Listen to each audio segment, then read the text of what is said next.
Hi, it's Alan again with fairweathertraveler.com with more tips and advice about travel. This time, it's about cruising. If you like this video, please subscribe to my channel. I'll be honest, a cruising vacation may not be for everyone. You have to be patient. You have to be able to live in a small, confined area, and you have to be able to tolerate rude and sometimes obnoxious people. But if you can get past all that, then you are ready for a cruise. For me, there is no better way to vacation. The average cruise cost me a little more than $5,000 when booking directly on the cruise ship website. Now, don't get scared. This $5,000 includes about $3,600 for a balcony stateroom for two people. If you opt for an inside cabin, this $3,600 could be drastically reduced to less than $700 in most cases. And you know what? The staterooms all look the same with your eyes closed. Either way, you will have to pay tips and gratuities of around $300 and another $500 to $700 for excursions on your vacation.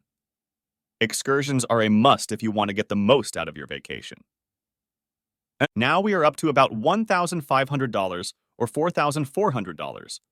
But now you have to add an airfare to get to and from your destination. First things first.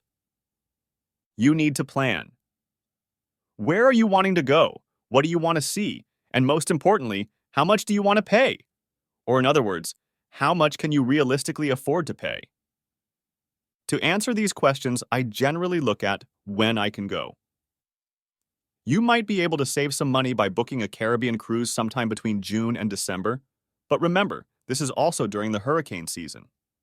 What you book and what you actually get could be two different things. Several years ago, we booked a Mediterranean cruise and had hoped to make a port call in Sardinia.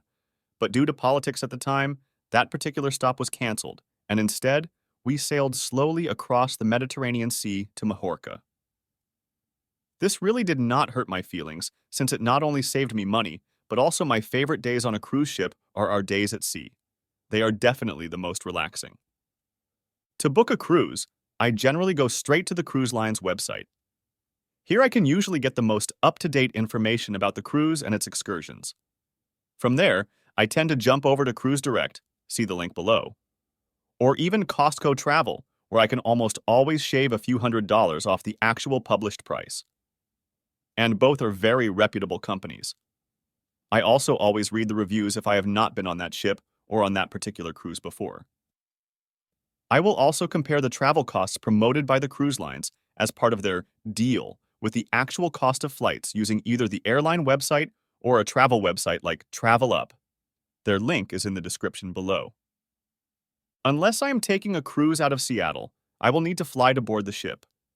I have found that it definitely pays to shop around.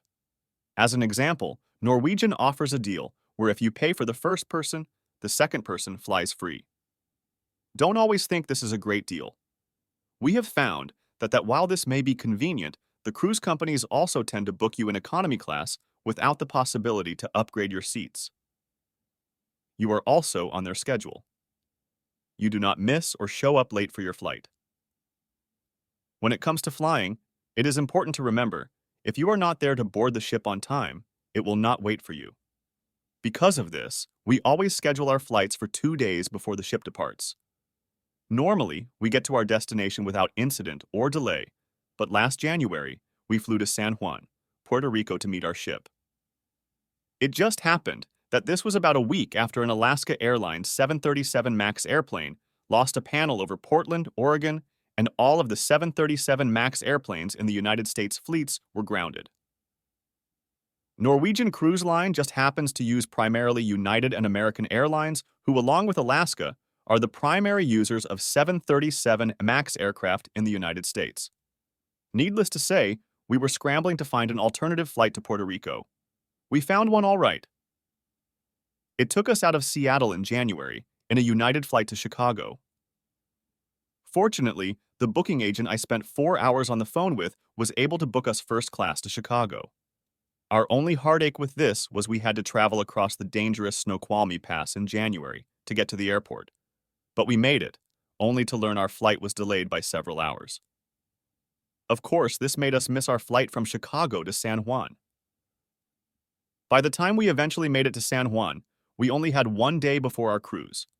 Had we flew on the same day as the ship departed, we never would have made it.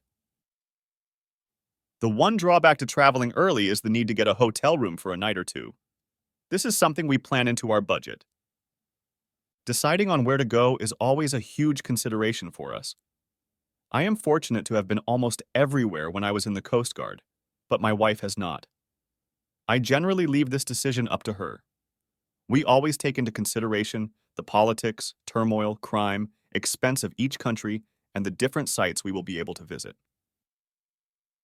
We have been dreaming of a cruise in the Eastern Mediterranean and Northern Africa, but with that part of the world in such turmoil, we have decided to put that idea off for a while.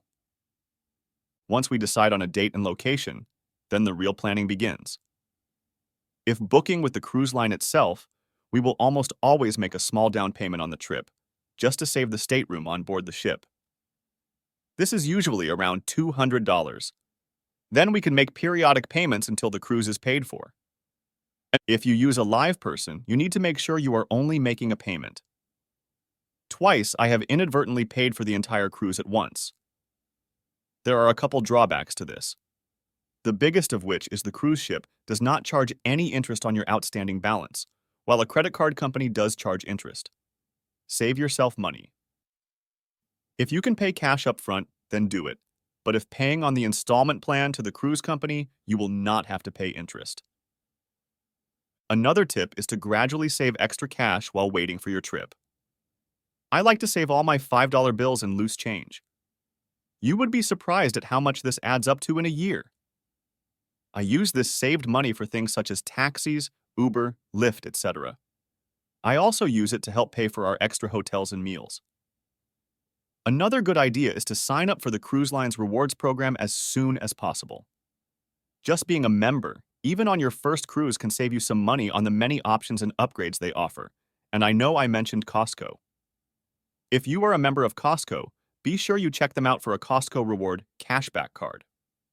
Sometimes you can actually get a Costco card with up to a $500 balance on it, just for booking a cruise. This is an instant savings. Don't forget about credit card points.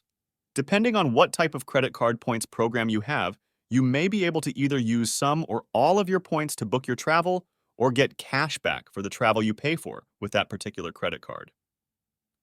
Please subscribe to this channel because my next series of videos will take you through the process of actually booking a cruise, take you on a tour of some of the best cruises I've been on, and maybe show some photos of a lousy experience, which is rare.